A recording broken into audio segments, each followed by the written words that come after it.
Okay, so what we did last time was the sort of bog standard theory of active turbulence. And the punchline was that if the order parameter changes, then you get forces and you get flows. So I'm going to start very slowly today, by just doing a little bit which sort of goes in this region, much more research type thing. I want to look at a droplet of bacteria on the surface and show you that what happens, which is cute, can be explained by the instabilities of active turbulence. So this first bit is a sort of a little bit away from the main development, just to show you an example where active instabilities are actually doing something. And this is work that Marana Nejad did. Marana's a postdoc at Harvard now, and the experiments are by Haran Yu and Yilin Wu, who are at the University of Hong Kong. Right, so this is the story. This is a drop of a bacterium, which goes under that name, sitting in agar. And these things are dividing. And the drop is quite large. It's a sort of flattish drop because it's sort of pushed down by gravity. So in the middle, there are quite a lot of layers of bacteria. At the edge, just one layer of bacteria. And what happens if you watch this thing as a function of time is that it does this. It grows these little points all the way around. You get these little bumps. And then eventually the bumps split and the bacteria escape. Let's look in a bit more detail about what's happening around here, where these arms are appearing. So this is a movie. Look at the one down here. This is a movie of what's going on around there. You have to wait a bit till it starts. And this is a cute movie. So these are bacteria escaping and forming these sorts of channels. And the channels are joining up with each other. And you're getting this rather beautiful pattern. So we've got to explain what's going on. So I'm going to do that in two bits. First of all, I'm going to worry about the bulk drop and the appearance of the bumps around the bulk drop. And then I'm going to look at these arms and this sort of complicated pattern here. So the bumps that appear around the bulk drop are pretty evenly spaced. Here's the data which actually says this. This is the separation between those protrusions, and this is a probability distribution. And you can see that, for biology, that pretty much is a delta function. They're separated by about 60 microns. So then now let's look a bit closer at what's happening around this boundary. Okay, so what we're looking now is a boundary. Here are the bumps on the boundary. And you can just about see individual bacteria. And if you look a bit more closely about the direction of the bacteria, what it looks like, well, what actually happens is they form a pattern pretty much like this in all the bumps. So it's a bit like having a plus or half defect. You're near a surface, so calling it a defect is slightly iffy, but you can think of it as a plus or half defect, and defects want to move forwards, which is a way of seeing that there's an outward force on these protrusions. So that's why they grow. And then behind the bumps on the surface, things are more or less aligned like this. And if you look at the flow field, you don't get active turbulence. What you get is a series of vortices. So the flow goes upwards and downwards. So the upward bits are pushing out the vortices, and the downward bits are creating vortices like this near the surface. Now, that's a movie really saying the same thing. And on the next slide, what you see is a movie which also shows the velocity field down here. Okay, and those are experimental results. Those are experiments that we're seeing here. So is it the activity that's doing this? Well, you can aim ultraviolet light on these things. And what happens is that they don't like it and they go to sleep. All right, so this is when you put light on in a minute. And what you'll see is that the bumps go away and the bacteria here tend to align along this direction rather than perpendicular to the surface. So this is the light on, and gradually they're stopping moving. You can see that the bumps go away. Things line up parallel to the surface. That's called active anchoring. We'll talk a bit more about that later. Those of you that are used to swimmers know that extensile swimmers tend to line up parallel to the surface. And then you bung the light back on and the bumps reform.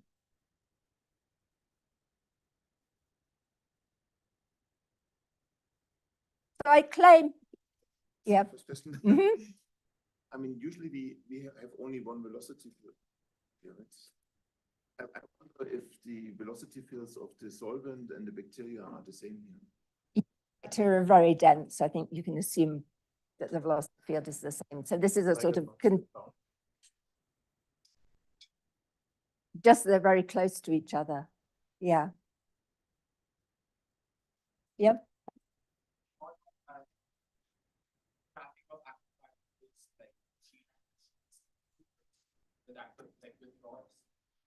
For this, because it seems like initially there's some nucleation, some particles get stuck, and then there's like more of these bacteria that like localizing in that area. You might be able to think of it as self-propelled rods, yes. What we're claiming is that this is a pneumatic thing, that you can describe it using active pneumatics, but certainly that would be something to try, all right?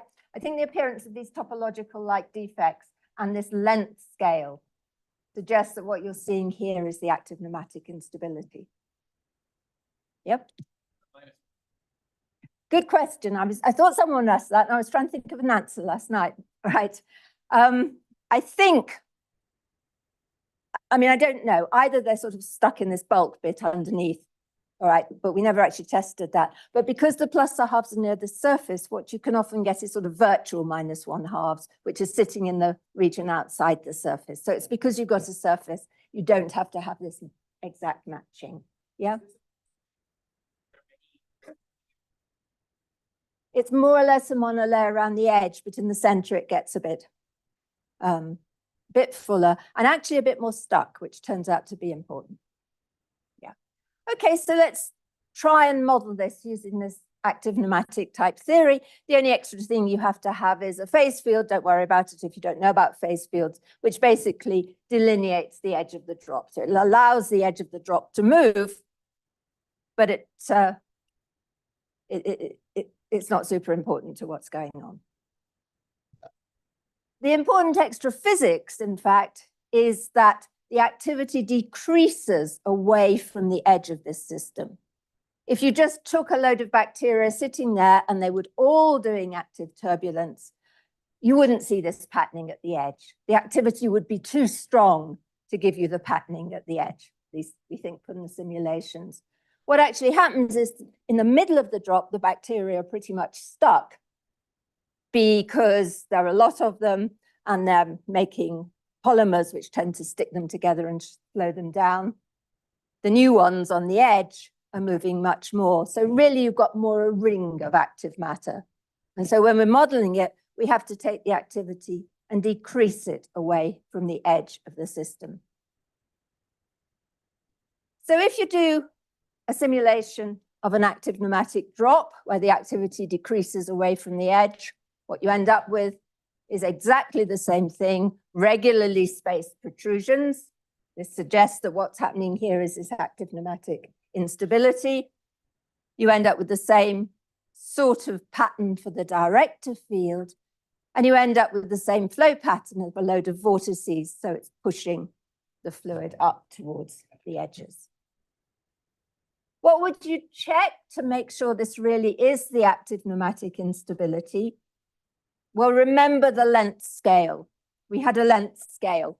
Root K, elastic constant over zeta. Okay. In the simulations, you can change K, you can change zeta, and you can plot the spacing between the protrusions as a function of the radius. And all these different colors are different values of K, different values of zeta. And you can see that everything scales with this active length scale, showing that it is the active instability which is causing these bumps around the edge. This is the drop radius. The spacing is independent of the drop radius to a good approximation. The other thing which is a bit weird, which I don't really understand, is that normally when things scale here with a length, the constant out the front is of order 1. All right, that's when you do scaling, you look at the important parameters and you say, okay, there might be a constant in there, but it's not going to be very different from 1. Again and again in these things, that constant comes out nearer 60 or 70. So it ends up being a large number, and that's allowed as long as it's a number. So that, you know, it might be all right, but it's just slightly strange that it's not of order 1. We don't understand that. So we like curvature, don't we? Everyone likes curvature here. So this is the drop now, an experiment now, where the curvature of the drop changes. And what you can see is that the protrusions tend to appear at the places with maximum curvature. Curvature makes it easier to form protrusions. Doesn't change the distance between them, as far as we can see, but it certainly makes it easier to form protrusions. Here's the amplitude of the protrusions as a function of curvature. You can see these ones are popping more quickly. Here's the velocity as a function of curvature. Things are moving faster in these curved regions. Yeah. Do have like a fixed amplitude, or do they keep growing? They keep growing, and they're keeping growing because these things are dividing.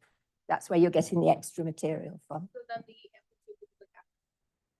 Yeah, that's right. It's amplitude sort of at a point in time. Okay, so does it work in the simulations as well? Let's try the simulations on an ellipse, and indeed it does. You can see that these ones on the curved regions are growing much more quickly. At a point in time, these are much bigger than the ones on the sides. And what we think this is due to is that we're arguing that this is due to an extensile active pneumatic instability. And these instabilities can form more easily near a curved surface. And the reason for that is that these are bend instabilities. They're driven by bend. And if you have an edge which is already curved, you also have bend in here. You have natural bend in here. And so it's going to be easier for the thing to form instabilities. Yeah. Haven't tried that? Good idea. Nice thing to try. Hard to get it to work experimentally, I think. Yeah. So is it possible to think it as some sort of a Saffman-Taylor instability with the viscous stuff? There is viscosity difference between the fluid? No. This is an active instability. Certainly in the simulations, there's no viscosity difference. Yeah. Of the protrusion the same for all the protrusions? As far as we can see, it's the same for all the protrusions, but we didn't look at that explicitly. There's no obvious difference, and I can't see a reason for there being a difference. Okay, so this is all evidence that it's this extensile active instability which is driving what's going on here. So now let's look at sort of round 2. When these little protrusions have grown, eventually they sort of snap and you get these rather nice, what are they called, sort of channels where the bacteria are escaping, and then the channels meet with each other and you get this rather lovely pattern. So let's look at the length scale pattern. If you look at the length scale of those protrusions when they first form, you find that again, the branch width is pretty much, well, an almost delta function. So the branch width is more or less the same when these things form. Yeah.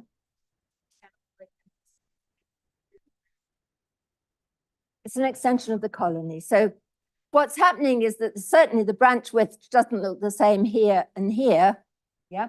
So very much it's the branch width when they first form. And then what happens is that more bacteria from the colony drain into these things, and there's cell division here, And so the ones that have been there a long time just get fatter and fatter. Yeah, but the branch width is the same. And what we think is that if we plonk, if we do a simulation of just a nice straight channel, and we ask what's the spacing between these protrusions when they first form, again, we get a point which sits nicely on this line. So the branches are also formed by this active pneumatic instability. You can sort of see it here, right? But because of the substrate being rough and because of the bacteria, only a few bacteria, and so you get inhomogeneities, it's really quite hard to see these are regularly spaced, but on average, they are regularly spaced. So I'll finish just by, I hope, doing this movie again, because it's such a cute movie, and seeing the branches form.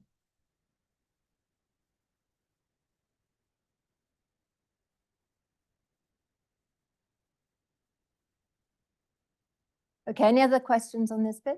Yep.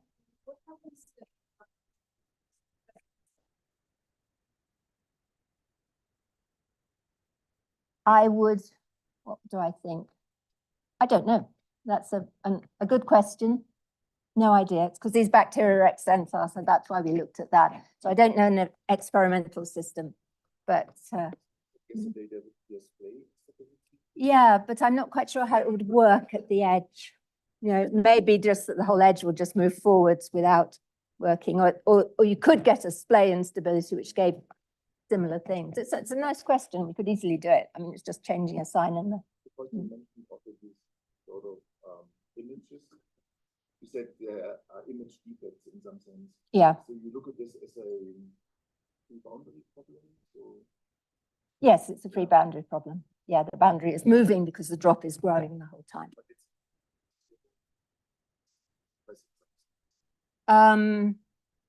Just depend on the boundary conditions. That's right. We essentially have a slip condition on the velocity and no anchoring on the pneumatic. Yep. It's this active instability length, the active length scale. So in the active pneumatics theories, it's root K over zeta. What we don't know is how to make K and zeta, write them in terms of properties of individual swimmers. Yeah. So we don't know, but presumably it's the size of the bacteria and how fast they're swimming are the most important things. Yeah. Is there a way to measure the active scale, like of the bulk properties of bacteria, to see whether that measurement is the same as or do you have to think you'd have to use it as a fit parameter. Might be possible if you got the things doing active turbulence, because then you could measure the vorticity, but you wouldn't be sure. You'd have to get the velocity the same. And so that would be a bit tricky, but it's a good idea. It might be an idea to try it. Yeah. I mean, in a way, you know what the active length scale is if this theory is right, because it's the spacing between the protrusions. Yeah. Yeah.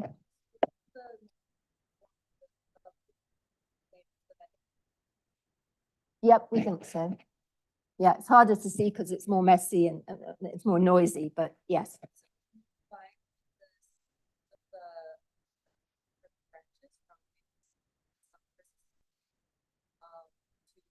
Predict the sort of geometry of the network of protrusions? No, not really, because the curvature here is really just going to be noise from individual bacteria doing something a bit different. So I think that would be tough. Right, one more question, or I should get on. the activity decays in magnitude as you get like closer to the edges of the rock. Yeah. What? Sorry, if I said that, I said it wrong. It got bigger near the edges and decays towards the center. Sorry if I said that wrong. Yeah. What? Essentially, it's just the properties of the bacteria. They tend to get stuck in the middle. If you look at them, they're not moving in the middle. And that's just because there are lots of them and they're excreting polymers and that's sticking them together. Yeah. Great. Thank you very much for all the nice questions. I'll go back to the experimentalists and tell them what to do next. Yeah. Okay, so now we're going to move on. That's where we were at the end of last time. The punchline is gradients in the order parameter gives you stretches and give you flows. So now what I want to do is talk about 4 details to do with active turbulence. Because quite rightly you said, okay, you're trying to tell me that things like microtubules and microswimmers are like a load of pneumatogens, which are nice and ordered, and then there's some activity and they become disordered. And that's obviously wrong. So we need to worry about all sorts of things. And what I want to start with is talking about 2 different instabilities which answer some of those problems. And then I'm going to talk about these things if they're confined and see what difference there is from active turbulence if you have confinement. And then I will talk about active anchoring and then cell sorting, and the cell sorting bit is perhaps a bit more of a research thing. Each of these is a separate thing. So if you get lost, just sort of tune back in when we, I mean, I'll do my best that you don't get lost, but tune back in when we get to the next one. Okay. So let's start with this problem that if we have bacteria and we turn off the activity, these things don't line up as a beautiful pneumatic. Same with the microtubules and motor protein systems. If you turn on the activity, you certainly don't get a pneumatic, right? They actually just form a nasty clump. So if the passive state is isotropic, or in terms of StatMech ways of saying it in statistical physics, if I'm at infinite temperature in the passive state, okay, if I'm completely disordered, I still have pneumatogens, I still have long thin molecules, but they're completely disordered until I turn on the activity, can we get active turbulence? And the answer is yes.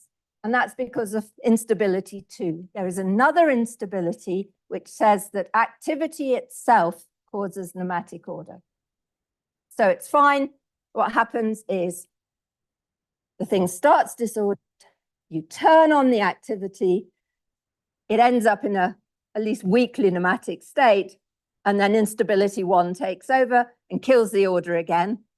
And then you're back to the beginning and you go around this circle with instability 2 creating pneumatic order and then instability 1 destroying pneumatic order. So I'm going to give you a hand-waving argument about what this instability is. And I really want a slide to start with without the red arrows. And I tried really hard to get rid of them, but failed without actually redrawing everything. So can you just pretend to start with that the red arrows aren't there? Okay. So we're going to start with a state here, which is completely disordered, right? So these blue things are the little pneumatogens, and they're pointing every which way. So now there's going to be a tiny fluctuation. And the tiny fluctuation is going to give me a wave of pneumatic order. I've drawn my wave of pneumatic order way, way too obviously, okay? So this is aligned like that, and that's aligned like this. This is my wave of pneumatic order, none, pneumatic order, none. And okay, so I can see what I'm doing. I've made this very pneumatic. What it is a tiny bit more pneumatic than that. So I do have a director in a given direction where I get a slight preference for this direction, okay? And that's always going to happen. I'm going to get some sort of fluctuation, which is going to give me some sort of state like that eventually. All right, so now we can turn on the red arrows. So what are those red arrows telling me? These are extensile pneumatics. What are the red arrows telling me? Yeah, flow fields, that's right, okay? So now I'm going to say, what are the flow fields due to this pneumatic? And they're extensile, so they go outwards along the ends and inwards from the sides. So the red things are the flow fields. So this bit in the middle, which stayed isotropic, is subject to a shear flow. What do shear flows do? Well, as long as this thing is flow aligning, shear flows will tend to line these up. And so this will have a little bit of pneumatic order due to the flows. And so you're going to get this bootstrap effect such that pneumatic fluctuations give you flows which enhance the pneumatic fluctuations. And that's instability too. The minute you turn on activity, you will get a certain amount of pneumatic order. And it actually works quite well, at least in simulations, you get actually quite a strong amount of pneumatic order. Yeah?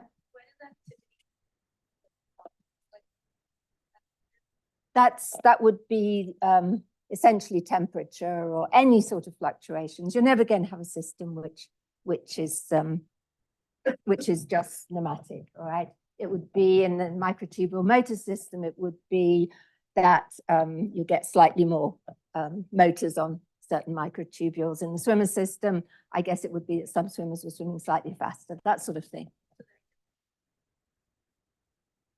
Exactly, yeah, yeah. Fluctuations give you this instability, which gives you the flow field, which gives you the pneumatic order. Okay, any other questions? So it's fine that you have a passive system when you start, right? And this effect is actually quite big. And if you look at least the simulations where you start with a passive state or you start with a pneumatic state, the answers are very similar. It really doesn't make much difference.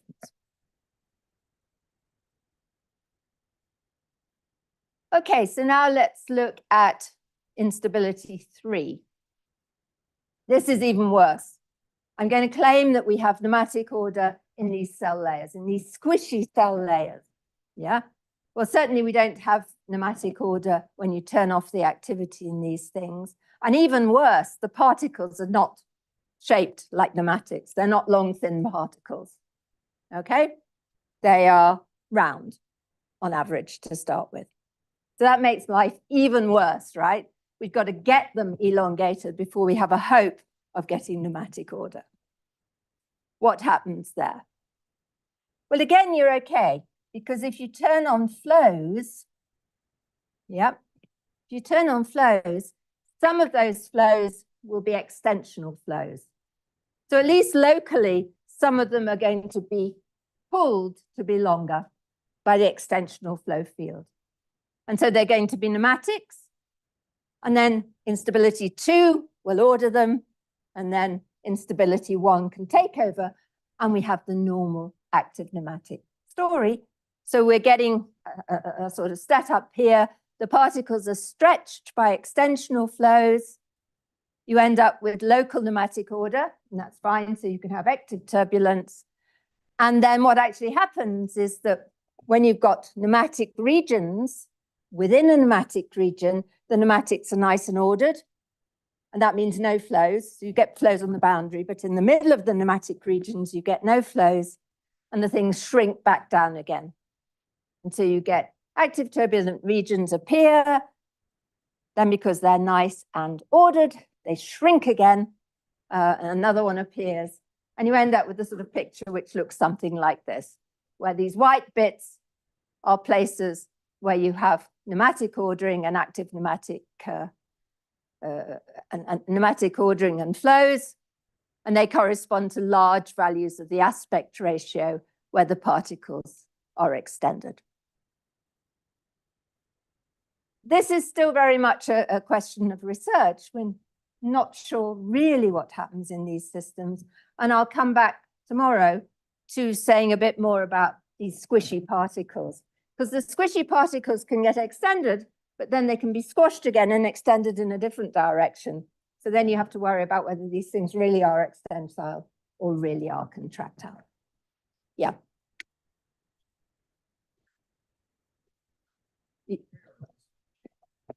A simulation of an active pneumatic where the particles are squishy, and I'm sort of deliberately not telling you about the details at this point, but very happy to tell you about details afterwards. The punchline that I actually want you to take away, right, is that even if these things are not pneumatic to start with, if they're squishy, you can make them pneumatic. And no one's quite sure yet exactly what happens in those cases. Yeah, sorry, any other questions on? Yeah. Yeah.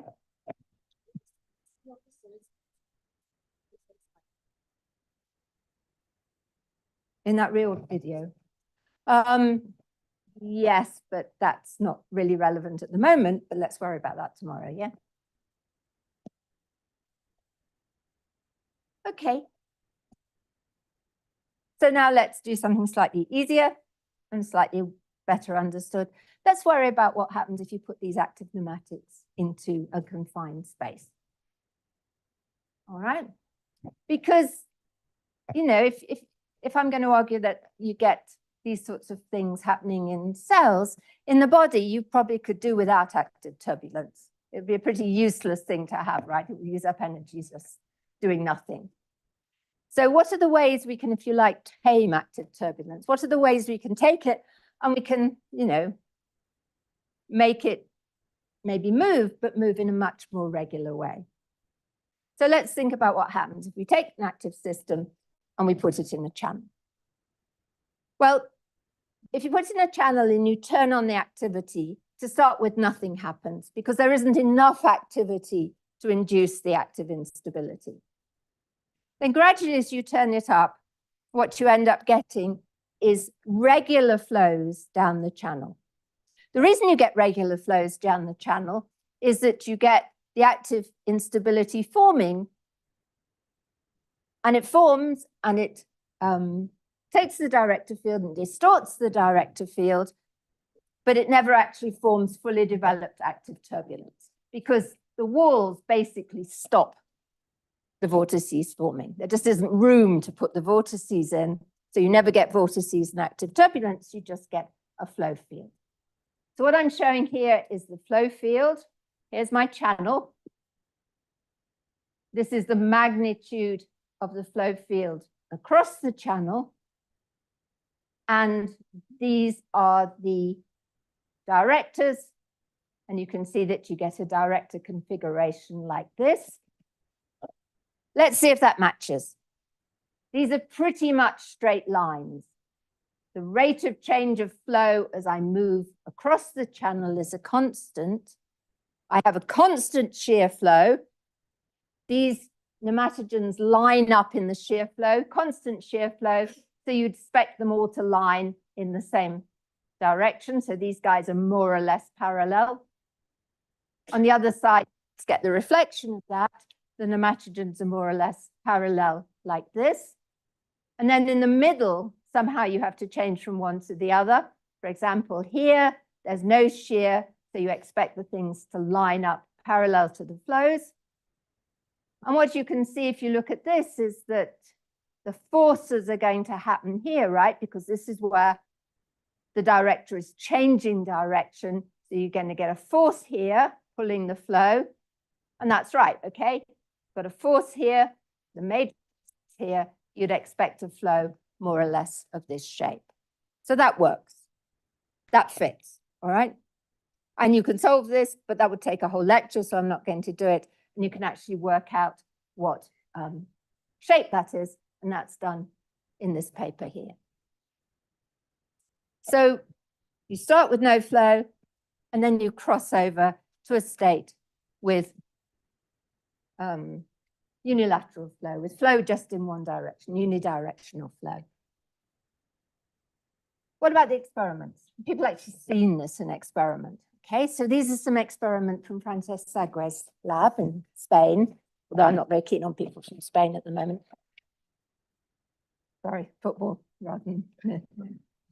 All right, so what they did, all right, is that this is the microtubule motor protein mixture that we all know about. And they put this as a thin layer between a fluid and an oil. So you get a two-dimensional layer of the microtubule motor protein mixture.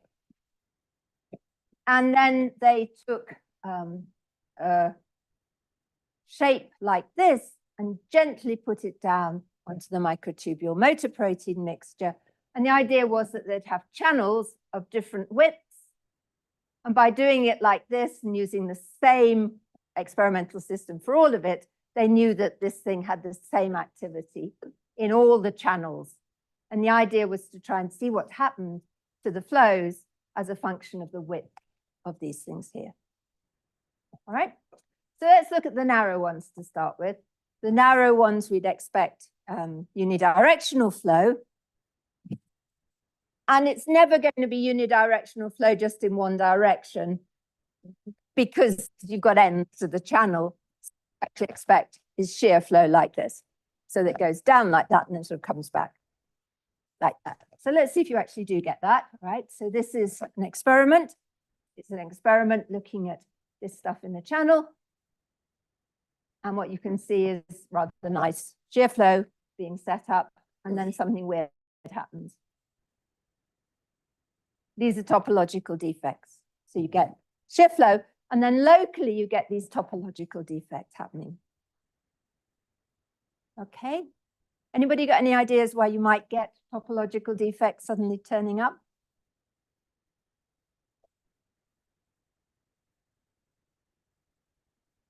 Why do you suddenly get an instability?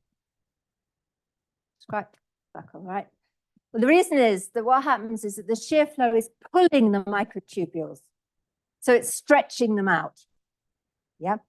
They've got essentially slip boundary conditions because these slip quite nicely over the boundary. So it's taking these things and it's stretching them out. And if they're stretched out, that's like pneumatic order. So now someone tell me why we're going to get these defects forming. Yeah.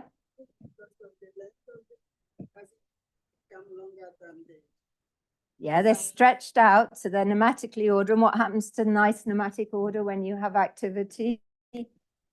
It becomes unstable. Yeah, so that's what's happening. The flow's stretching these things out. They're pneumatically ordered. That's really bad because I've got a pneumatic system. So I'm going to get an instability across the channel. And an instability is basically that the microtubules go like that. And so it corresponds to plus and minus defects. So let me play that one again, just so you can see it now. You know what you're doing. All right, so it's stretching things out on the surface. And then you're getting these instabilities, and you can see the defects forming on the surface. And then it's a nice shear flow again, and then that same thing happens elsewhere. Yeah. Is there a particular reason why the defects are close to the edge? Yeah, it's because these things tend to be pulled out at the edges. They tend to be extended more at the edges.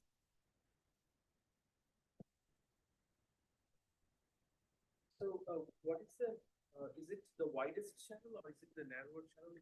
You say that. These are the narrow ones, because in the narrow ones, you just get this unidirectional flow because you haven't got space to form the vortices. That's probably the way to think about it. So the instability gets started, but it's never fully developed. So this happens in narrow channels. So we go from no flow to unidirectional flow, and we'll just stick with that for a minute, and then we'll see what happens for the wider ones. So I just wanted to show you some more examples of this because these are cute examples.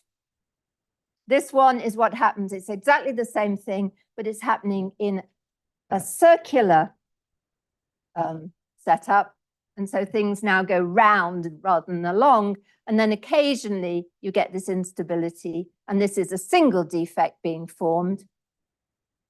And here you can see differences in density as well as a result of the flows. So that is cute. And then you also see it in cells. And that's one of the reasons we think these cells are behaving as active particles. You could see that this thing here, where it's confined to about 100 microns, I think, starts going round and round. That's exactly what you'd expect if this was behaving like active matter.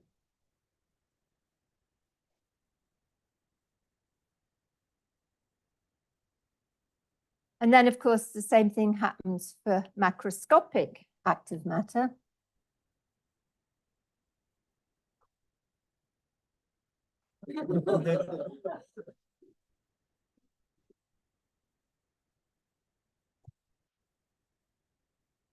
Right. Okay, so now let's look at slightly wider channels.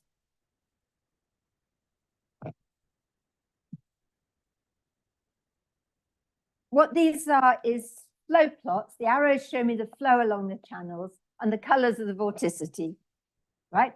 So at low activities, you just get this unidirectional flow, which we've been worrying about. And then as you make the activity slightly higher or the channel slightly wider, then what happens is that the flow lines start trying to form vortices. So you get wiggles in the flow lines.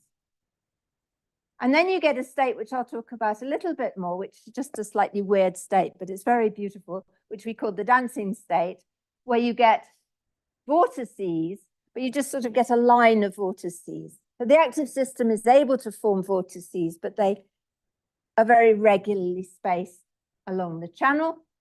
And then you get active turbulence. So going from there to there to there to there is either increasing the activity, which is a bit like the same as decreasing the size of the vortices, or increasing the size of the channel. So the control parameter is active length scale relative to size of the channel. Yeah. Small channel, you see this periodic formation of defects. Yes, but we had to get the boundary conditions right. So for a long time we didn't, but when we put slip walls in, yes. But you also the fact that it's lining on both sides of the channel, or you get it with periodic. I'm just wondering, because it almost looked like the microtubules are like pushing against the wall and buckling, but I know that's not the right. Well, you can sort of think of them as on a microscopic scale as buckling. If you put them in a channel, I think you wouldn't see it. I think the wall nucleates the defects, because why is the flow faster there? I think the flow is faster at the wall, so it pulls them out, and then presumably they can nucleate more easily there. Yeah. Other questions? Yeah. Is the flow field on like the third picture similar to like the red eye stability? Yes, but for a completely different reason.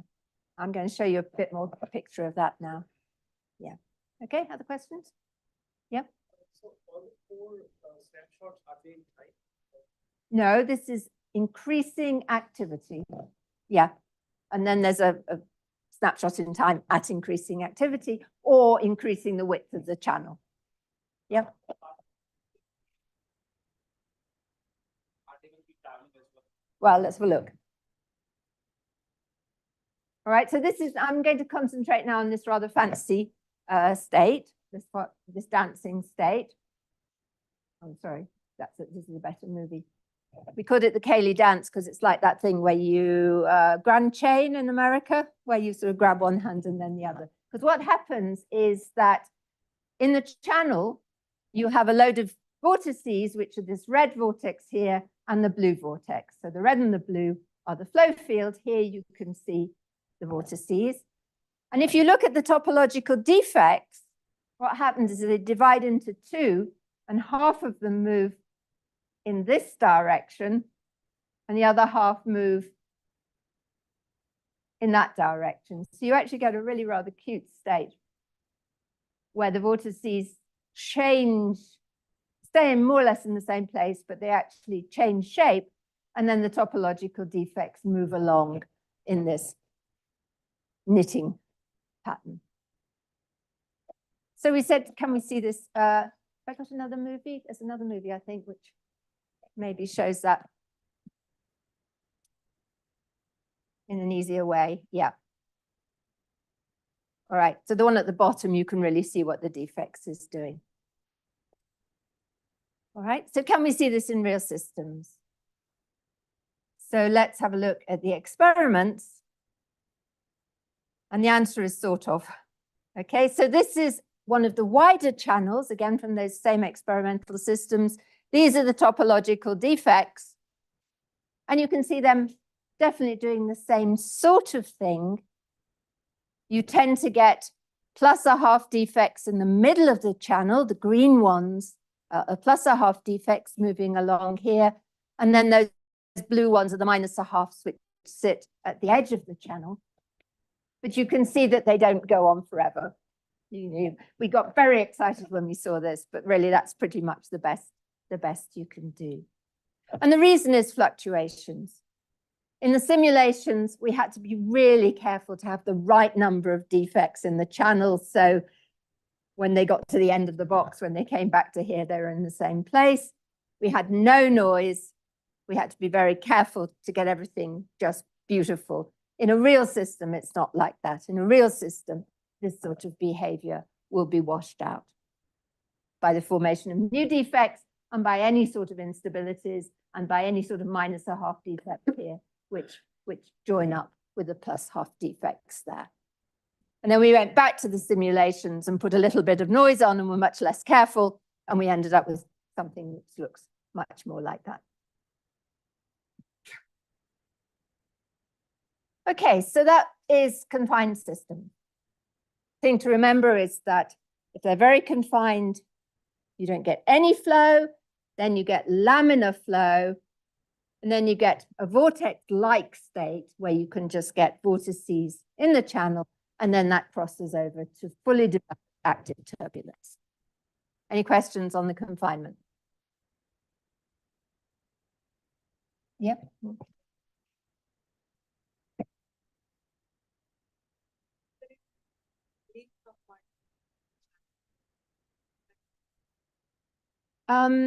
It would be on a much long, I mean, they do that so that they're sure that it's pretty much the same activity in each channel. But I think once they've put it down, there'll be very little movement, and certainly on a much longer time scale than stuff moves down the channels. Yeah.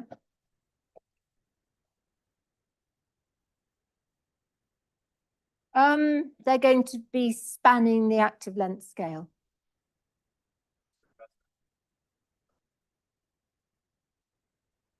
That's right. Then you get the active turbulence. So the control parameter is the ratio of the active length scale to the width of the channel. And when that's of order 1, you're getting the single vortex state.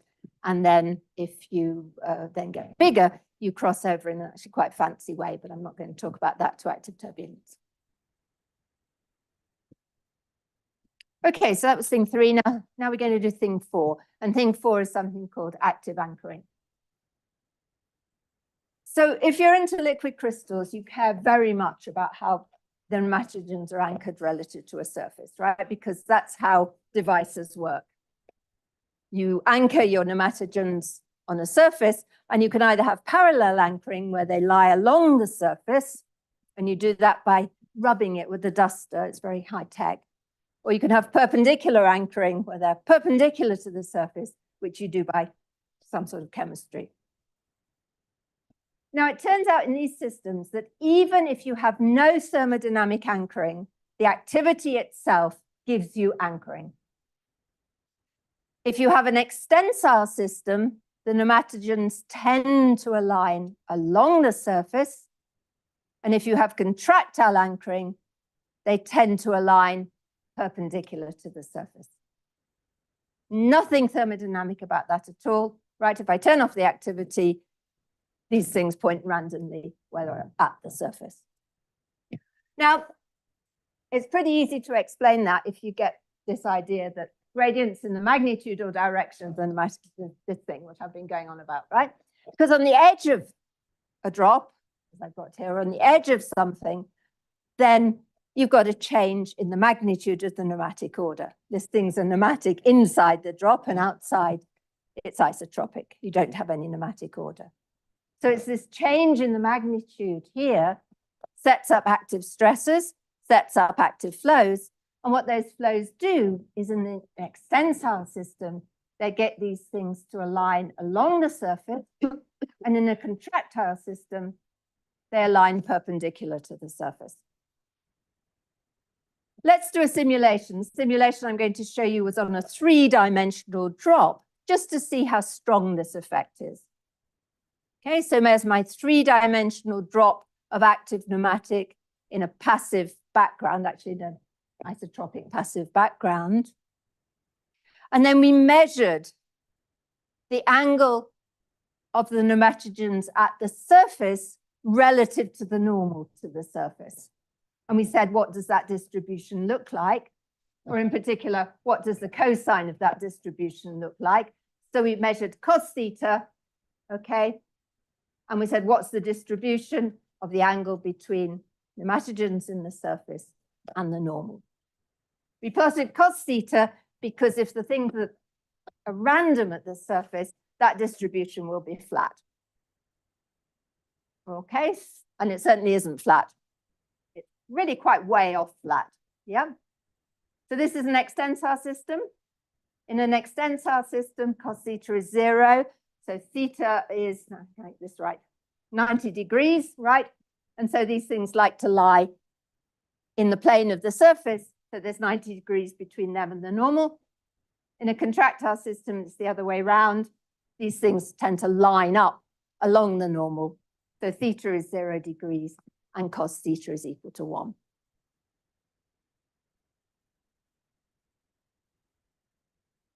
And you can see that happening in this little colony of bacteria.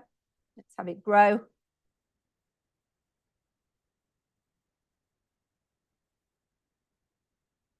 Okay, and just look at these things around the surface.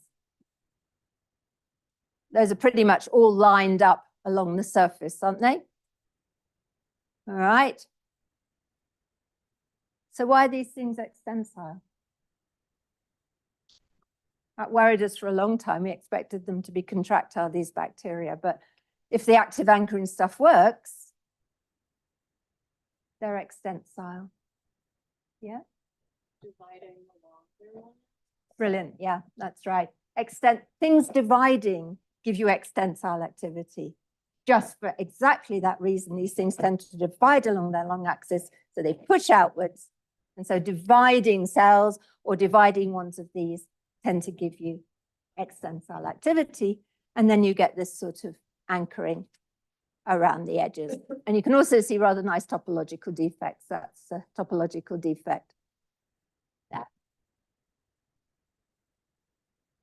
Mm-hmm. So if anchoring is along the surface, then why are they anchoring here if they're just dividing into empty space around them? Because it's a surface, right? This is a surface between stuff which is pneumatic inside and stuff which is active pneumatic inside, and then stuff which is not active pneumatic outside. So there's a pneumatic order parameter inside, and you get flows inside because of the activity, and then outside there isn't.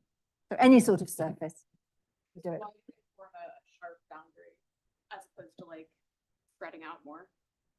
I guess because they're dividing, and therefore they are, at the moment, just sort of as they divide, they move. So I think these ones are not motile.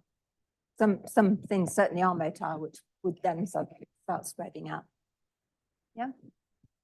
Yeah. So you expect if they stop dividing?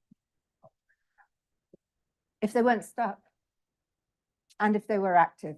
But it may be that with these particular ones, it's actually just the division which is giving you the activity. Right. Okay, so the next bit is next bit is where are we up to? The next bit is more a research sort of thing. So now we're going to talk about cell sorting, right? So this is real biology. So before I start, let's just have the disclaimer. All right. I want everything to be generic, and it's really annoying in biology when it isn't. Yeah. But those of you that are biologists have to keep us on the straight and narrow by actually telling us that, you know, it's not all like that. There are details that we have to worry about. And this is work I'm going to talk about, which is Saraswat's work. He's over there, so he can all go red at this point. So he can answer any questions that you have. So this is now research type stuff. All right, so anyone's got any ideas, that's fantastic, because there's lots we don't understand. So if you have a monolayer of different sorts of cells, they tend to sort. Phase separation, if you like. We've seen lots of examples of phase separation. They tend to divide into different regions. The cells sort of divide into blobs where, you know, this is maybe about 10 by 10 cells. So the purple cells are different from the green cells. The difference here is that this is MDCK. The purple ones are the wild type cells. And then the green ones have had ECAD knocked out. So the boundaries between the different sorts of cells have been mucked around with. And you get this ordering. In cell spheroids, so now round spheres of cells, where you have two different sorts of cells in there, again, you get ordering, or the ordering could be a bit more like wetting because you get two different patches of cells, but one sort goes to the boundary and the other one stays in the middle. And the official theory of what goes on in these systems is a thing called the differential adhesion hypothesis, which basically says it works like usual soft matter. That you have a free energy, you minimize the free energy, and you've seen lots of examples this week of things which phase separate because of minimizing the free energy. And the story is that you have differential adhesion between these cells so that the purple ones like to stick next to the purple ones and the green ones stick next to the green ones. And so you get this phase separation based on interactions in inverted commas between the cells. And then there's sort of bits of bells and whistles on this differential adhesion hypothesis, where people talk about effective surface tension between the cells. So the things tend to phase separate to minimize the surface tension.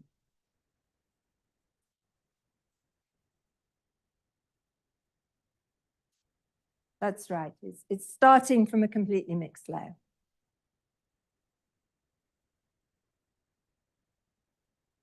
So what we wanted to say was, can activity do this for you? If there's absolutely no reason for it to sort due to the free energy, can activity change things? So if I've got a free energy where I have a minimum, right, with a single well, so things are sitting in the minimum, and the minimum corresponds to completely mixed states.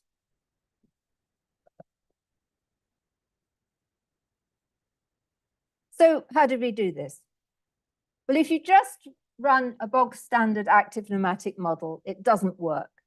There's no way with a bog standard active pneumatic model you can actually look at any sort of phase separation because the fluid's incompressible, and so you can't change the concentration from place to place. So what we needed was a two-fluid model so that the whole fluid is fine being incompressible, but locally it's compressible. What I mean by saying that is that let's say I've got A and B fluids. Locally, the concentration of A and B fluids can change relative to each other.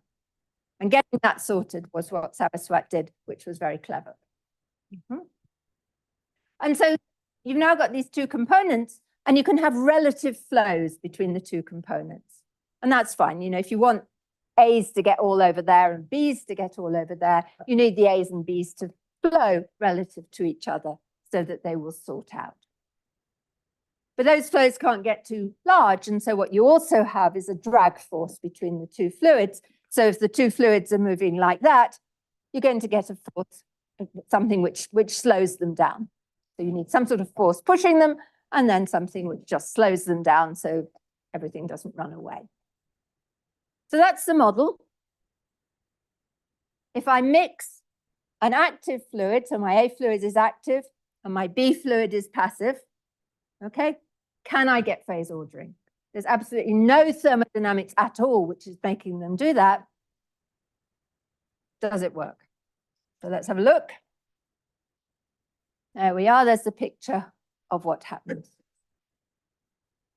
So what I'm plotting here is the concentration difference. The concentration difference between the active and the passive fluid. So these yellow regions are rich in active fluid, and the blue regions are rich in passive fluid. There's a concentration difference between them. These things are phase separated, yeah? But they haven't phase separated by much. If this was 0.5, okay, then it would mean a complete mixture. What you get is bits which are 0.6 and bits which are 0.4. So 60% of stuff in these yellow regions is active, and 40% of stuff in the blue regions is active. So you get weak phase separation in these systems. You get this phase separation, and then what happens is these blobs that are formed are extended by the active flows, and you get an active instability, and they break up again. So they get pulled, they get extended, active instability, and they break up again. Yeah? No course sense. This isn't like phase separation, it's just short range order. It's called microphase separation. Yeah. And if you look at the cells, that was a bit the same, right? That you've got local regions. So it wasn't full, it was arrested phase separation. Yeah. So I think that for like scalar active matter, if you mix active and passive, then they can demix. But that's not happening here in the active matter. Do you have an intuition why? I haven't, that's coming next. I've got to explain why. That's right, you get MIPS in scalar active matter, yeah, and you get phase separation. The mechanism here is very different. It's caused by flow. But certainly it's not the only way active matter phase separates, because of, yeah, it's not MIPS, it's another thing. Let's just check that, you know, the numbers sort of make sense in graphs. So this is concentration difference as a function of time, all right? So I switch the activity on, and you can see you get a phase separation state where there's a concentration difference between the two different phases. And then it just oscillates around there. This is how strong the phase separation is as a function of activity divided by the friction between the two fluids. Right, so if I ramp up activity, phase separation increases, right? That makes sense. So that should go up. Friction between the fluids. If I increase the friction between the two fluids, it's harder for them to phase separate. And so 1 over friction between fluids, it should go up. That works. And I should say perhaps, again, something a little bit more about what's going on here. Let me just play it again. The reason that this doesn't keep coarsening is this active instability. Once you've got an active region, it's really miserable. It's pulled along with the flows. You get it forming an active instability. You can see them sort of wriggling around like this, and then they break up again. So it's a competition between whatever's causing the phase activity, phase anchoring, and this activity, which is splitting things up. Okay, so why is it happening? That's what we've got to say now. Why is it happening? And this rather complicated slide is why is it happening? It's really bad to do this at the end of a lecture. Anybody like to tell me why they think it might be happening? Just we have a little rest. Something to do with this active anchoring. Okay, it's another instability. It's instability 4, if you like. I had to talk at a conference on active matter, and I thought, no, this is a conference on instabilities. Why they asked me? And I suddenly realized, of course, you know, this is instabilities all over the place, this stuff.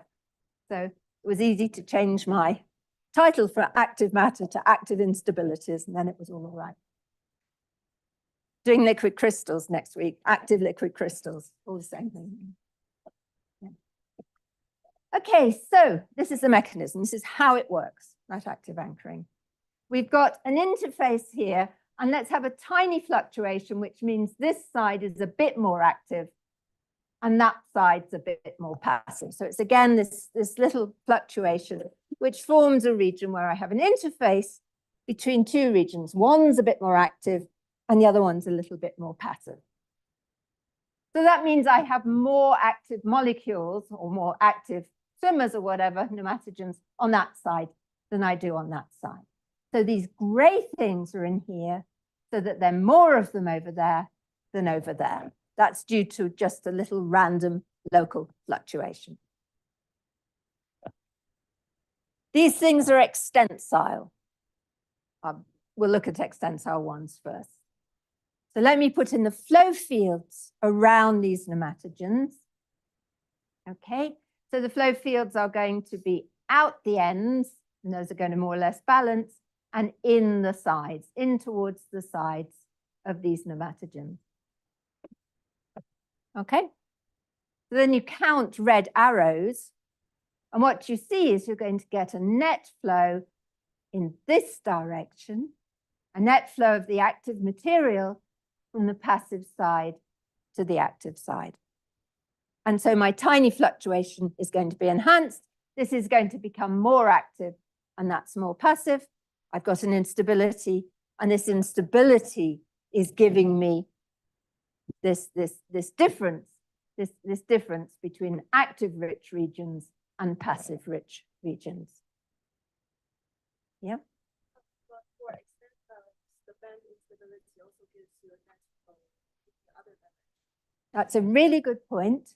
If these things are really tiny, if I get a little tiny drop, it's not going to form, right? It's not going to work because of exactly what you said. And a referee should have told us that. So we didn't realize until we looked at it, but it's exactly a point. So these things need to be a certain size. So it's a bit like a nucleation thing. Yeah. Okay. That's why you might have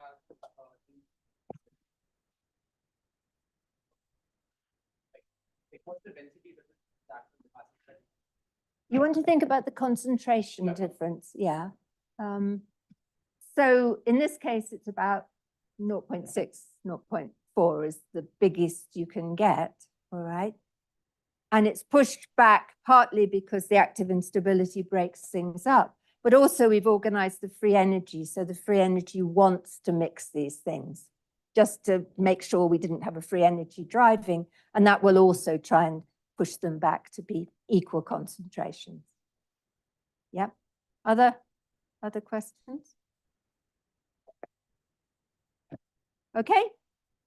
So now let's think about a contractile one. And that happens exactly the same because you have two sign changes. Ah, I missed out.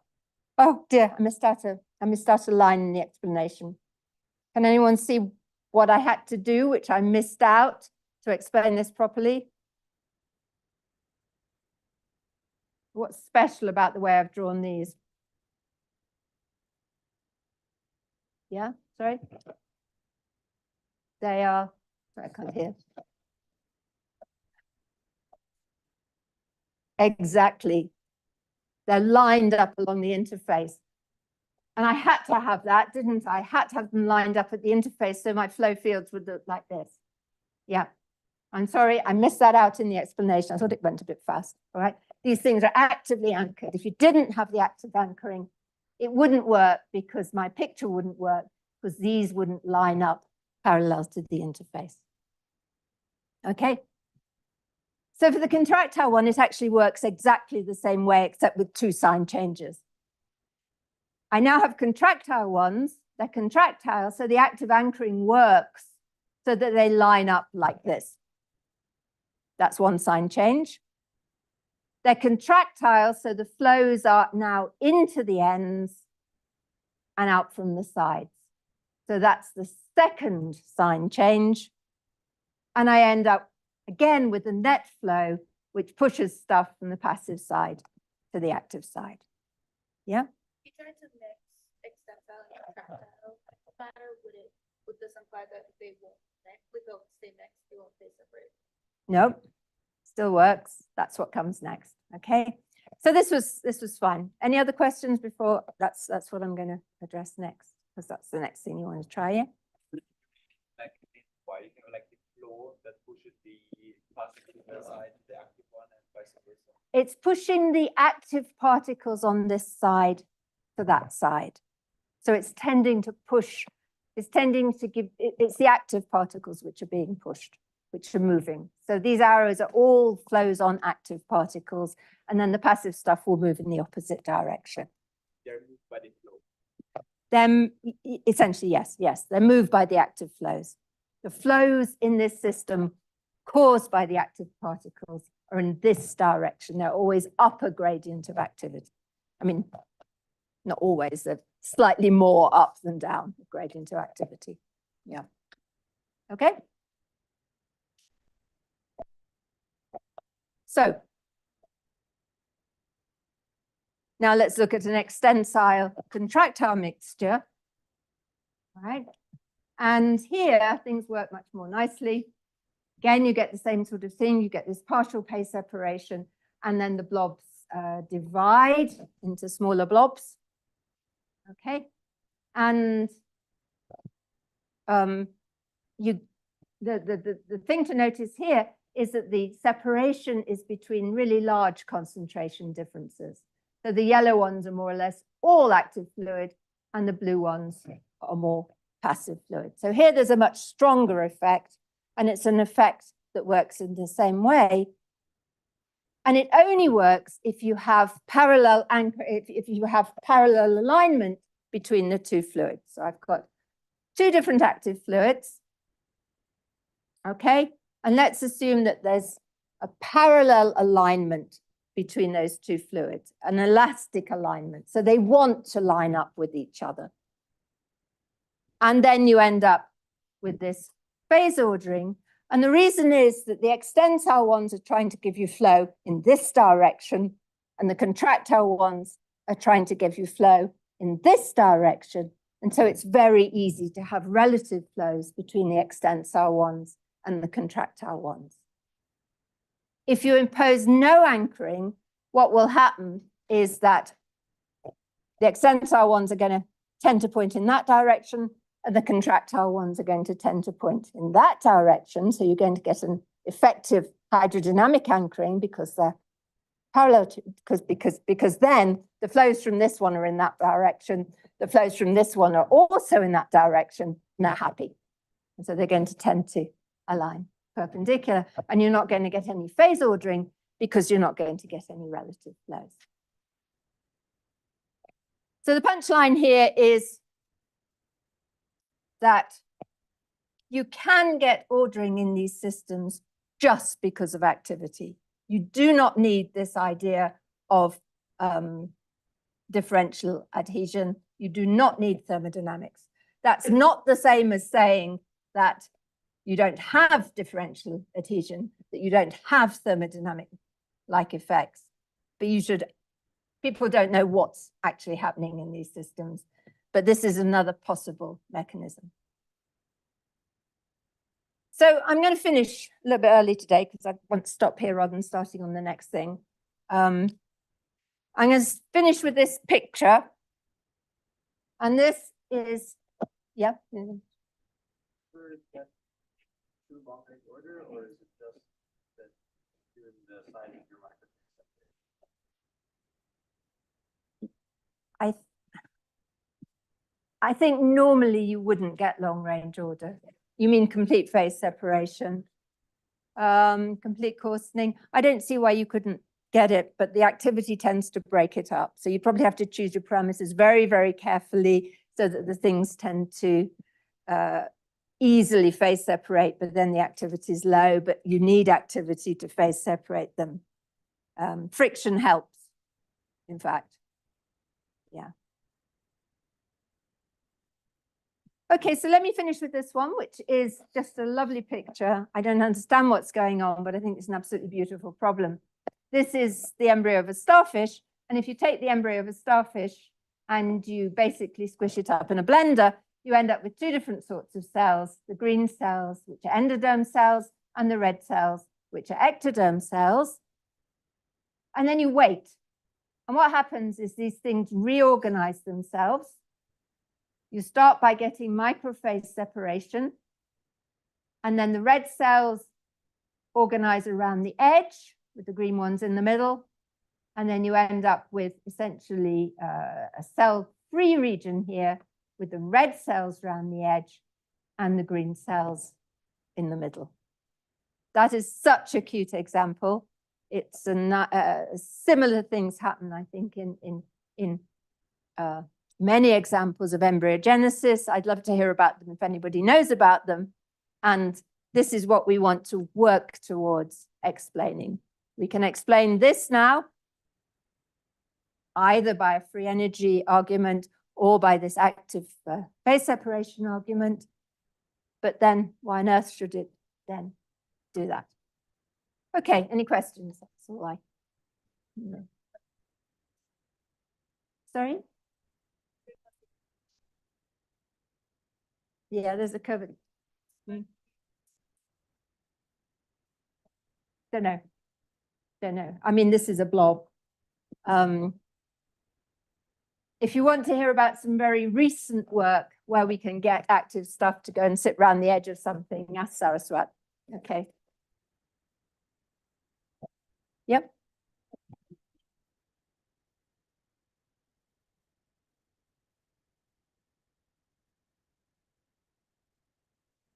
We don't know. Either that they have different interactions, so you can think of it as a free energy argument that you really, you know, the reds want to stick with the reds and the green with the greens. Or if they have different activities, that would do it as well. So that would mean different abilities or different, yeah. So, you know, there's an awful lot I don't understand, and I think quite a lot that everybody doesn't understand about exactly how you match these cells onto the theory. So it's very new, we're thinking about it, yeah.